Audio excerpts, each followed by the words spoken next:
Shalom, selamat pagi sidang jemaat GSPDI Philadelphia Sleman. Mari pagi hari ini sebelum kita bersama-sama merenungkan firman Tuhan, kita akan bersama-sama mendengar sebuah pujian dan kita akan berdoa. Aku datang dan ku bersujud di hadapan-Mu, ku rasakan indah hadirat-Mu.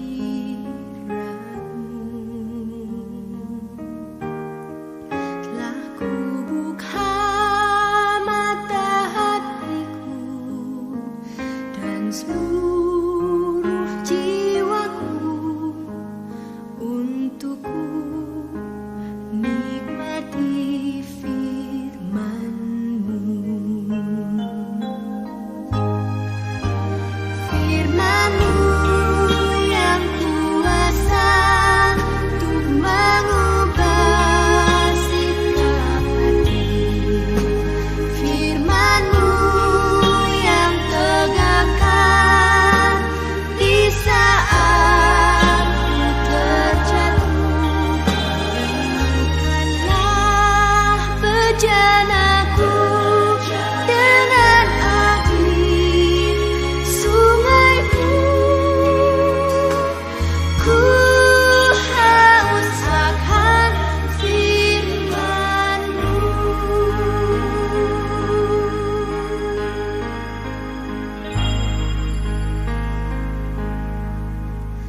Aku datang dan ku bersujud di hadapan-Mu,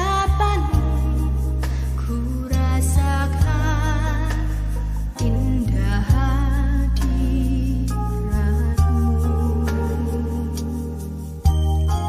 Telah ku buka mata hatiku dan seluruh jiwaku untuk-Mu nikmati firman-Mu.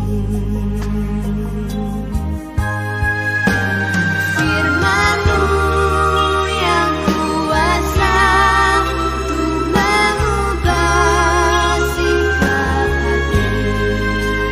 Firman-Mu yang tegakkan di saat ku terjatuh. Renungkanlah bejanaku dengan air sungai-Mu. Ku haus akan firman-Mu.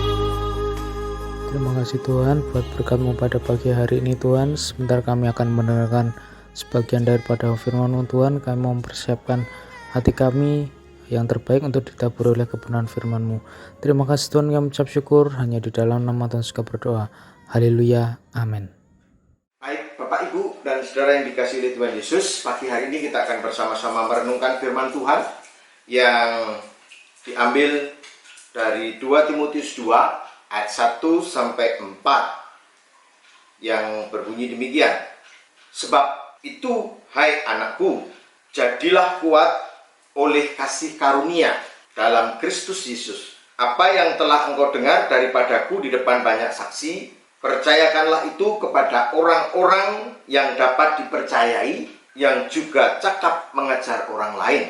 Ikutlah menderita sebagai seorang prajurit yang baik dari Kristus Yesus, seorang prajurit yang sedang berjuang, tidak memusingkan dirinya dengan soal-soal penghidupannya, supaya dengan demikian ia berkenan kepada komandannya. Renungan kita pagi hari ini saya beri tema prajurit yang berkenan kepada komandannya. Nah, Bapak Ibu Saudara sekalian, ada 3 hal yang mau saya bagikan pada pagi hari ini. Yang pertama itu adalah jadilah kuat. Tadi di sana dikatakan di 2 Timotius 2 ayat 1, sebab itu hai anakku, jadilah kuat oleh kasih karunia dalam Kristus Yesus. Hal ini sejalan atau senada dengan apa yang disampaikan oleh Rasul Paulus kepada sidang jemaat di Efesus. Di dalam Efesus 6 ayat 10 di sana dikatakan, akhirnya hendaklah kamu kuat di dalam Tuhan, di dalam kekuatan kuasanya. Poin pertama itu adalah jadilah kuat. Itu pesan yang disampaikan, yang menjadi bagian dari perenungan kita pagi hari ini. Nah, bagaimana supaya kita kuat di dalam Tuhan, di dalam kuat kuasanya? Ini yang menjadi pertanyaan. Dan kita bisa melihat di dalam penjelasannya di dalam Efesus 6 ayat 10 sampai yang ke-20. Di sana kita akan bisa menjadi kuat di dalam Tuhan, di dalam kuat kuasanya ketika kita memiliki dan mengenakan seluruh perlengkapan senjata Allah. Nah, apa itu? Saudara bisa lihat di gambar juga bahwa di sana ada seorang prajurit dan memakai perlengkapan senjata perang. Yang pertama di sana dikatakan berikat pinggang kebenaran, berbaju sirah keadilan, memakai kasut kerelaan memberitakan Injil, memakai perisai iman, memakai ketopong keselamatan, dan menggunakan pedang roh, yaitu firman Allah. Bapak, Ibu, dan saudara dikasihi, ketika kita memakai atau mengenakan seluruh senjata Allah ini dengan lengkap, maka kita akan menjadi kuat di dalam kuasanya. Kenapa? Bukankah ketika Yesus selesai berpuasa dan menghadapi tawaran godaan dari iblis, dia menjawab dengan memakai firman Allah. Jadi firman Allah itu diberikan kepada kita semua sebagai tuntunan, sebagai petunjuk dalam kita menjalani hidup ini. Karena Alkitab merupakan firman Allah dan itu menjadi tuntunan bagi kita di dalam kita menghadapi setiap persoalan dan pergumulan hidup ini. Di sana juga dikatakan memakai perisai iman. Ya, karena dengan perisai iman ini kita bisa mengalahkan tipu muslihat iblis. Karena apa? Karena dia akan menembakkan setiap anak panahnya menyerang kita dari berbagai aspek kehidupan. Nah, ketika anak panah itu ditembakkan, maka kita harus menangkisnya dengan perisai iman. Nah, Bapak, Ibu, dan saudara yang dikasihi Tuhan, di sana juga dikatakan berkasutkan kerelaan untuk memberitakan Injil. Nah, dalam hal ini bukan berarti kita hanya melalui kata-kata saja, tetapi sikap hidup dan tindakan kita juga harus mencerminkan, membawa sukacita, damai sejahtera. Karena apa?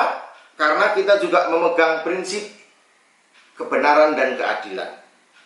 Nah, Bapak, Ibu, dan saudara dikasihi oleh Tuhan Yesus, saat kita memakai seluruh senjata Allah itu pun, kita juga harus dalam kondisi yang bersiap dengan sikap berdiri tegak atau bersikap sempurna atau sungguh-sungguh. Artinya kita nggak bisa lihat tuh, ketika prajurit atau tentara sedang berjaga, tentu dia akan berjaga dengan posisi yang siap sedia, tidak bersantai-santai dan segala macam. Ya. Nah, itu yang pertama, Bapak, Ibu, dan saudara sekalian. Pesan yang akan disampaikan pada pagi hari ini, kita diminta untuk menjadi kuat di dalam Tuhan, di dalam kuat kuasanya. Dan itu akan kita miliki, kita akan bisa mencapai ke kondisi seperti itu manakala kita memiliki dan mengenakan seluruh perlengkapan senjata Allah sebagaimana disampaikan di dalam Efesus 6 ayat 10 sampai 20. Nah, yang kedua, Bapak, Ibu, dan saya yang sampaikan untuk renungan kita pagi hari ini adalah hadapi deritamu. Nah, Bapak, Ibu, sekalian, kita perlu memiliki sudut pandang yang berbeda tentang penderitaan.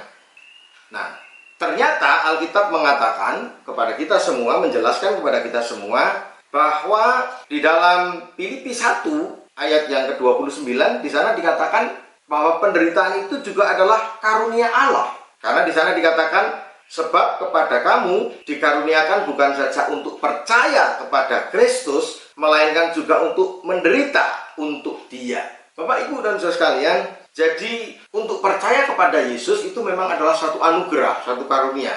Ya, karena tanpa pertolongan Roh Kudus, seseorang tidak akan menerima Yesus sebagai Tuhan dan Juru Selamatnya.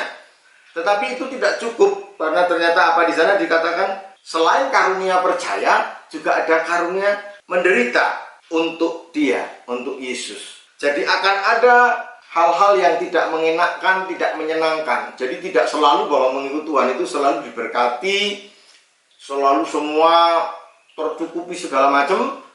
Tetapi jangan lupa ada juga sisi lain, bahwa ada juga penderitaan yang harus kita lewati. Penderitaan menderita untuk Kristus. Nah, karena apa? Ini sejalan dengan apa yang dikatakan Yesus sendiri ketika dia mengatakan bahwa seseorang yang mau mengikut Yesus, seseorang yang mau menjadi murid Yesus, di dalam Markus 8 ayat 34 ada dua yang harus dilakukan dalam hidupnya. Yang pertama adalah menyangkal diri, yang kedua memikul salib. Dan ini tidak mudah Bapak Ibu Saudara sekalian.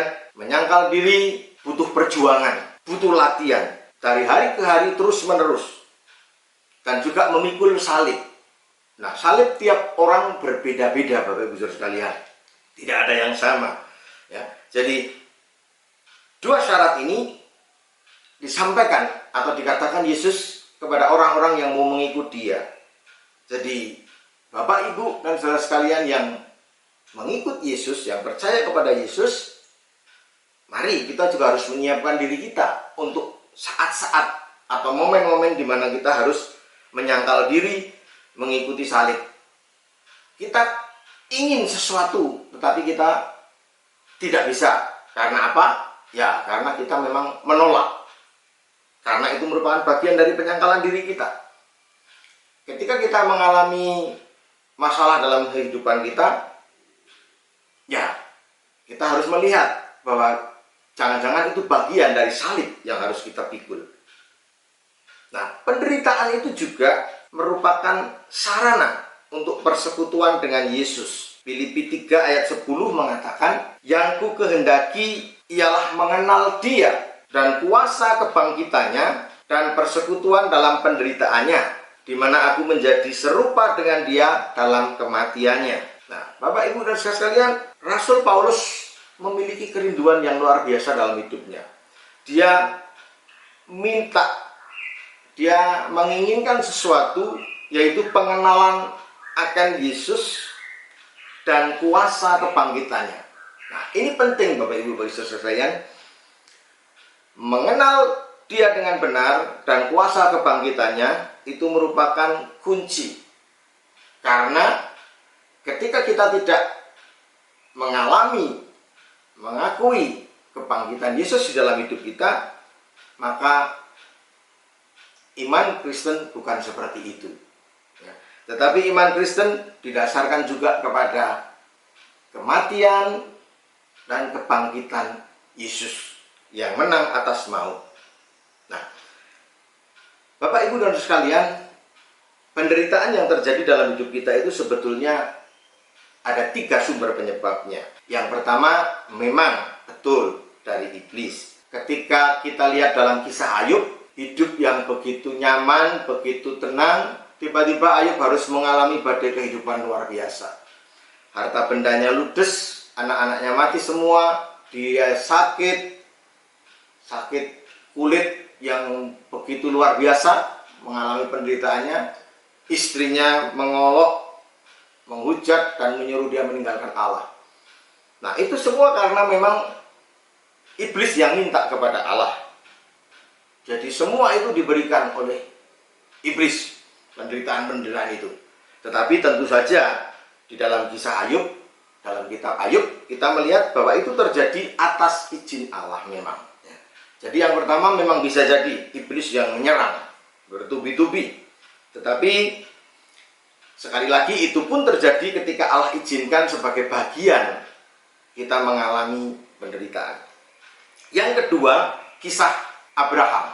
Ini adalah penderitaan yang timbul karena memang Allah yang menguji iman Abraham ketika diminta untuk mengorbankan Ishak. Saya percaya pergumulan luar biasa tentu terjadi dalam diri Abraham ketika Tuhan minta supaya dia mempersembahkan Ishak.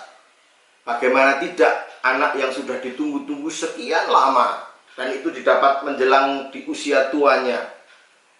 Ketika dia merasa bahwa semua aman-aman dan nyaman saja, tiba-tiba datang, korbankan anakmu Ishak. dan terjadi pergumulan yang luar biasa. Saya membayangkan dalam perjalanan menuju ke tempat korban, tentu pergumulan luar biasa terjadi di dalam diri Abraham. Tetapi kita bersyukur bahwa Abraham memang layak disebut bapak orang beriman. Dan kita tahu endingnya bahwa ternyata Allah memberikan itu sebagai ujian untuk dia naik level lebih tinggi lagi. Dan dia layak disebut bapak orang beriman. Yang ketiga, penderitaan itu juga terjadi kadang karena diri kita sendiri. Yakobus 1 ayat 14 menjelaskan kepada kita. Tetapi tiap-tiap orang dicobai oleh keinginannya sendiri, karena ia diseret dan dipikat olehnya. Nah, ini yang kita juga harus hati-hati Bapak Ibu dan Saudara sekalian. Karena ketika kita tidak bisa menyangkal diri, ketika kita tidak memikul salib, maka kita bisa dipikat, diseret oleh berbagai tawaran-tawaran yang menggiurkan, sehingga terjadi kesalahan dalam hidup kita yang kemudian memunculkan penderitaan. Oleh karena itu, mari kita harus hati-hati supaya kita tidak terjerat dengan keinginan kita sendiri sehingga mengakibatkan kita masuk di dalam penderitaan. Itu yang kedua yang saya sampaikan, bahwa ikutlah menderita. Ada karunia penderitaan yang harus kita lewati karena kita memang mengikut Tuhan. Ya. Kemudian yang ketiga, terus berjuang. Bapak, Ibu, dan saudara yang dikasihi Tuhan, seorang prajurit pada saat dia berjuang di medan tempur, maka segala-galanya akan ditinggalkan dia. Dia akan fokus dan konsentrasi mengikuti sang komandannya, pimpinannya ketika berjuang di medan perang. Ya. Dia tidak pusing nanti di medan perang, makanya bagaimana, tidurnya bagaimana, dan segala macam. Ya. Kita lihat prajurit-prajurit atau tentara-tentara yang dilatih itu mereka luar biasa. Ya, kalau lihat latihannya, merayap di selokan, lalu tidur di hutan, makan seadanya, apa yang ketemu itu yang dimakan, nemu umbi-umbian yaitu yang dibakar dan sebagainya macam. Nah, memang prajurit yang baik pada saat berjuang itu tidak memusingkan diri dengan soal-soal penghidupannya. Nah, tapi persoalannya adalah dalam hidup ini salah satu hal yang sering mengganggu kita itu adalah kekhawatiran. Kita khawatir akan banyak hal. Alkitab juga menyampaikan dengan gamblang kepada kita bahwa kita seringkali khawatir akan hal kebutuhan fisik, sandang, pangan, papan, dan sebagainya. Matius 6 ayat 25 menjelaskan kepada kita. Banyak orang khawatir tentang kebutuhan-kebutuhan fisiknya. Lalu juga banyak orang khawatir tentang hari depan atau masa depannya. Tapi Matius 6 ayat 34 menjelaskan kepada kita, kesusahan sehari cukup untuk sehari, karena hari besok punya kesusahan sendiri. Nah, Bapak Ibu saudara sekalian, sebagai prajurit-prajurit Kristus di dalam perjuangan, maka kita harus tetap fokus mengikuti pimpinan sang komandan. Jadi, mari kita memupus kekhawatiran kita, karena kita di dalam Tuhan, dan kita yakin pemeliharaan Tuhan sempurna dalam hidup kita. Kita yakin juga hari depan kita itu adalah hari depan yang penuh pengharapan, ya. Hari depan yang memiliki jaminan, karena komandan kita, Yesus Kristus, itu yang menjadi jaminan untuk hari depan kita. Nah, Bapak, Ibu, dan saudara yang dikasihi oleh Tuhan Yesus, mengakhiri renungan kita pagi ini, saya ingin mengajak kepada kita semua, mari kita menjadi prajurit-prajurit Kristus yang tetap kuat menghadapi situasi apapun, karena kita fokus pada satu hal, bagaimana kita bisa menjalani hidup ini agar berkenan di hadapan komandan agung kita, siap menghadapi penderitaan karena Kristus untuk hal-hal yang tidak mengenakan, tidak menyenangkan, dan sebagainya, dan tetap terus berjuang untuk meraih kemenangan bersama sang komandan agung kita, Tuhan Yesus. Nah, Bapak Ibu saudara sekalian, memang saat ini kondisi-kondisi sulit betul-betul sedang kita hadapi, khususnya kita hampir setahun menjalani pandemi ini. Tetapi pesan firman Tuhan pagi hari ini mengingatkan kepada kita semua, jadilah kuat di dalam Tuhan, di dalam kuat kuasanya, dan siap menghadapi kesulitan, masalah, persoalan, pencobaan dalam hidup ini, karena kita terus berjuang, dan kita berjuang bersama Komandan Agung kita, yaitu Tuhan Yesus Kristus. Tuhan Yesus memberkati. Amin. Kita akan mendengarkan sebuah pujian dan kita kemudian akan masuk di dalam doa. Saya serahkan kepada Bapak Gembala. Kekuatan di hidupku ku dapat dalam Yesus. Dia tak pernah tinggalkanku,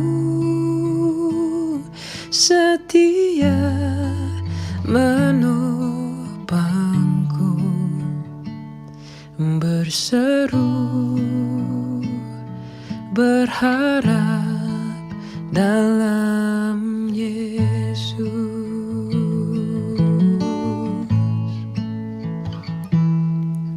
Kekuatan di hidupku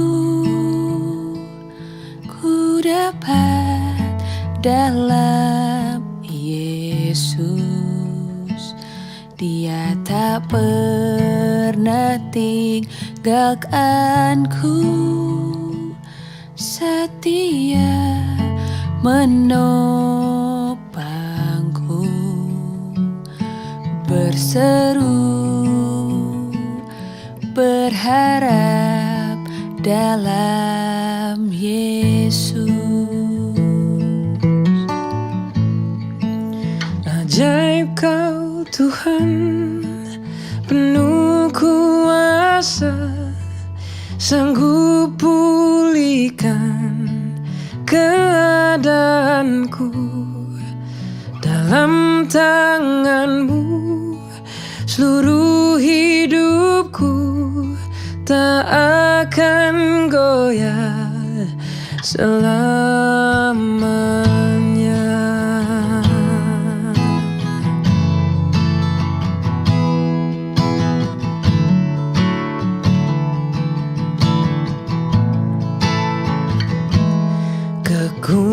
Kekuatan di hidupku ku dapat dalam Yesus. Dia tak pernah tinggalkanku, setia menopangku, berseru berharap dalam Yesus. Ajaib Kau Tuhan, penuh kuasa, sanggup pulihkan keadaanku. Dalam tangan-Mu seluruh hidupku tak akan goyah selamanya.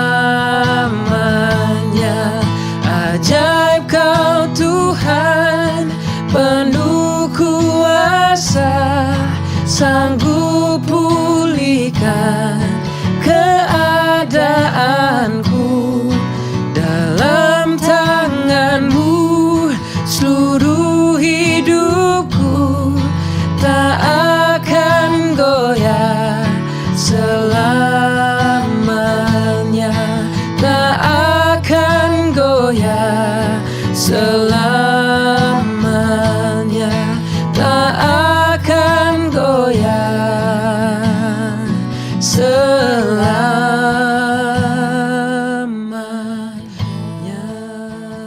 Baik Bapak Ibu dan saudara sekalian, kiranya firman Tuhan boleh memberkati kita semua menjadi pribadi-pribadi yang berkenan kepada Tuhan. Mari kita berdoa. Bapa Surgawi, kami bersyukur dan berterima kasih atas firman Tuhan yang sudah disampaikan bagi kami. Biar Roh Kudus menerjemahkan lebih jauh lagi dalam hidup kami untuk kami dapat memahaminya dan hidup menjadi orang-orang yang berkenan kepada Tuhan. Memberkati hamba-Mu yang sudah menyampaikan firman-Mu. Memberkati seluruh jemaat-Mu dalam segala hal, dalam usaha, dalam kesehatan mereka, dalam pekerjaan mereka, rumah tangga mereka. Tuhan kiranya sumber segala berkat yang memberkatinya. Kami tetap berdoa, kami ada dalam perlindungan Tuhan yang kuat, dan kami semua aman oleh karena Tuhan yang ada bersama dengan kami. Kami doakan untuk pemerintah bangsa dan negara kami, pulihkanlah keadaan bangsa kami ya Tuhan.